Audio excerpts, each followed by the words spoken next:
Hello વિદ્યાર્થી મિત્રો, સ્વાગત છે 8.2ના 5મા દાખલામાં.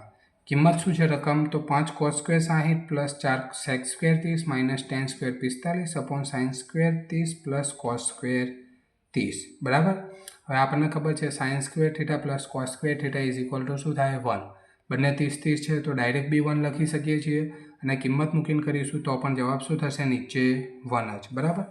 હવે જો cos સ્ક્વેર 60ની કિંમત શું થઈ જશે? 1/2 સ્ક્વેર પ્લસ 4 sec સ્ક્વેર 30 એટલે શું લખાશે? 2/√3 વર્ગ માઇનસ 1 વર્ગ અપોન 1/2 વર્ગ પ્લસ √3/2 વર્ગ. હવે શું થશે? સોલ્યુશન 5/4 પ્લસ 4 × 4 છેદમાં 3 માઇનસ 1 અપોન 1/4 પ્લસ 3/4 શું થઈ જશે? 4/4 માઇનસ હવે શું થઈ જશે? 4/4 એટલે શું થઈ જશે? છેદમાં 1. બરાબર. પણ આપણે શું કરવાનું છે? તો કે અહીંયા લસા લેવાનો છે એટલે શું થઈ જશે? તો કે અંશ અને છેદમાં જશે. બરાબર. એના લીધે શું થશે? તો કે જુઓ હવે શું થઈ જશે? અહીંયાથી 12 લસા આવશે તો કે શું થશે? 12 લસા આવશે તો કે અહીંયા 3 આવશે, જે આનો છેદનો 4 હશે એ ઉપર જશે એટલે શું થશે?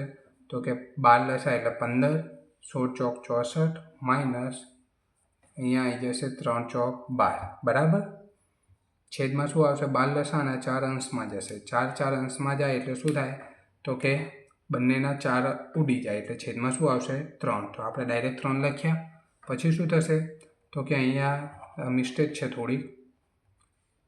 5 ને 4 9, 9માંથી 2 જાય એટલે 7 અને અહીંયાથી 1 જતા રહે એટલે 67/12. જવાબ આવી ગયો. એકદમ ઇઝીમાં ઇઝી રીત છે.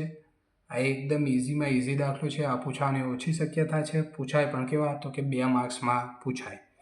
જો વિદ્યાર્થી મિત્રો વિડીયો ગમે તો ચેનલને સબસ્ક્રાઈબ કરી દેજો અને તમારા મિત્રો સાથે શેર કરી દેજો.